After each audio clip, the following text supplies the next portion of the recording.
الرحمن الرحيم. تختي نمبر 2 مركبات. إن شاء الله مركبات تختي شروع کو. مرکبات څه ته وایي؟ نو مرکبات دا د مرکب جمع ده. مرکب هغه ټکو ته ویلی شي چې کوم ټکي د دوه نه یا دوه نه سوا حروفو نه جوړ ته مرکب وایي. په دې تخته کې موږ ان شاء الله د مرکباتو مشق کوو. دې تخته د ویلو فایده څه ده؟ بیا ساتئ په دې تخته کې موږ به دا زده کوو چې یو حرف بل حرف سره یو ځای شي نو څه طریقې سره لیکلی شي، په کوم شکل باندې راځي، او بل دا چې دا څه طریقې سره ویلی شي. ځکه د مخکې تخته کې مفرداتو کې موږ دا وویل یوازې چې دا به غټ ویلی شي، دا به نری ویلی شي. مثلا خا په غټه خوله ویلی شوه او ح نری ویلی شوه. نو دلته کې به اوس موږ نری او غټ ټکي یو ځای کوو او د هغې تلفظ طریقه به زده کوو، د ادا طریقه به زده کوو. دې تخته کې خو په هغې باندې زبر زیر پیش نشته، خو مخکې تختو کې به انشاءالله بیا په دې مرکباتو باندې زبر زیر پیش راځي او بیا به یې باندې موږ حرکات وایو. نو فایده دا ده. او بله خبره ده چې په دې تخته کې ماشومانو ته د هر یو ټکي نشاندهي کول، ماشوم ته د هر یو حرف نشاندهي وکړي. مثلا لام، دا لام الف دی مثلا، نو په دې کې اول حرف لام دی او بیا دویم حرف الف دی. لام الف چې هغه وپېژني چې او دا لام داسې لیکلی شي، الف داسې لیکلی شي. ځکه دې نه مخکې تخته کې ماشوم دا پېژندلی وي چې لام خو داسې لیکلی شي مثلا، د هغه په ذهن کې صرف دا یو نقشه جوړوي. نو چې هغه وویني چې او لام داسې هم لیکلی شي، الف داسې هم لیکلی شي، صحیح شوه، نو چې دا ماشوم ته وښولی شي. ښه، الف لام الف دا به هم هغه شانتې ږدولی شي. ښه، لنډ به نشي ویلی. بعضې ماشومان یې ځان خلاص کړي. الف لام الف با الف لام ح داسې ضربې نه وایي. ښه، په هغې باندې بلکل په مزه باندې مشق وکړئ چې هغې صحیح طریقې سره تلفظ ادا کړی شي.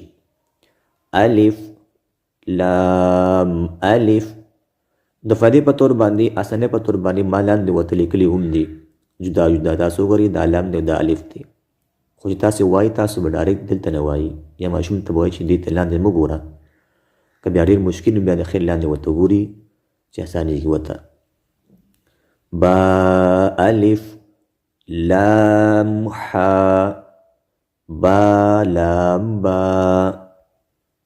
کاف با کاف الف با کاف تا تا کاف ثا.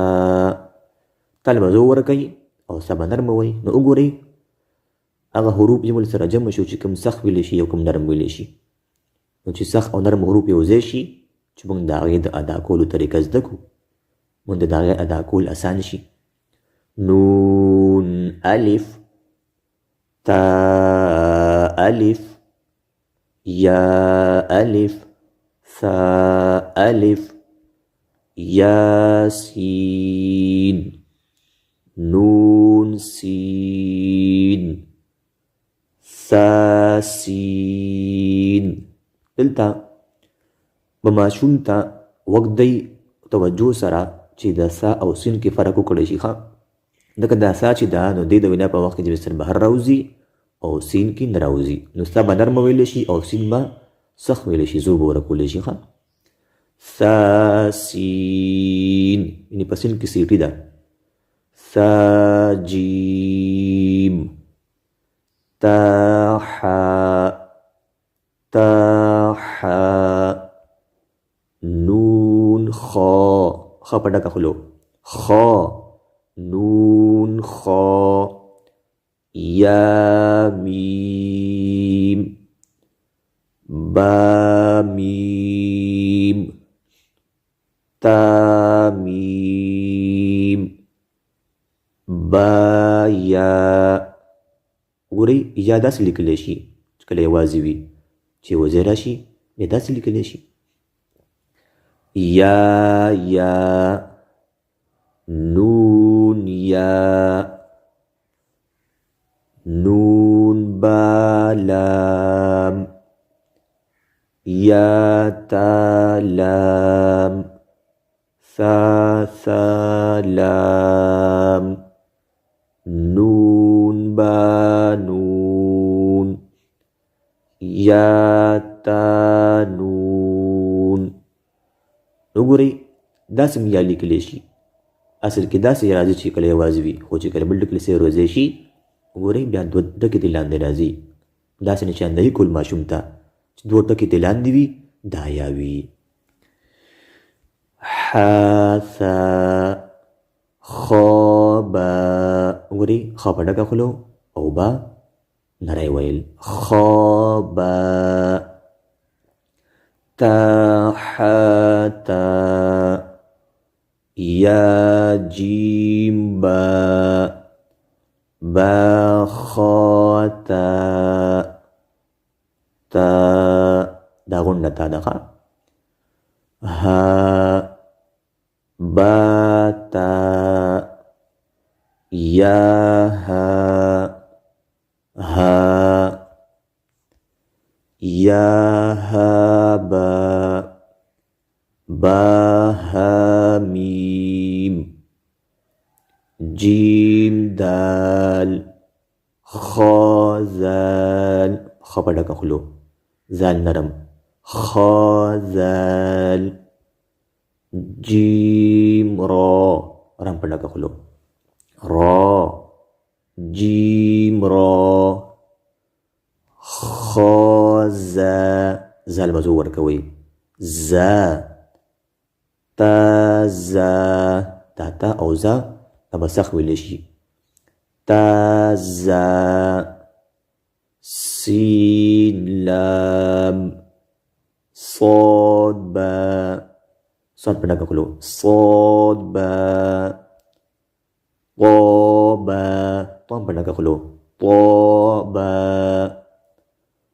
ضاد الف ضاد په ډکه کولو ضاد الف ظا الف ظن په ډکه خولو ظا الف عین زا دا غین نری ویل او دا غټ غین را صاد عین صاد په ډکه خولو صاد عین ضاد غین دا ضاد او غین دواړه په ډکه خوله ویل ضاد غین. اوس دلته کې وګورئ الف دې د پاسه پې حمزه ده او دې د پاسه پې حمزه ده او یا د پاسه حمزه ده.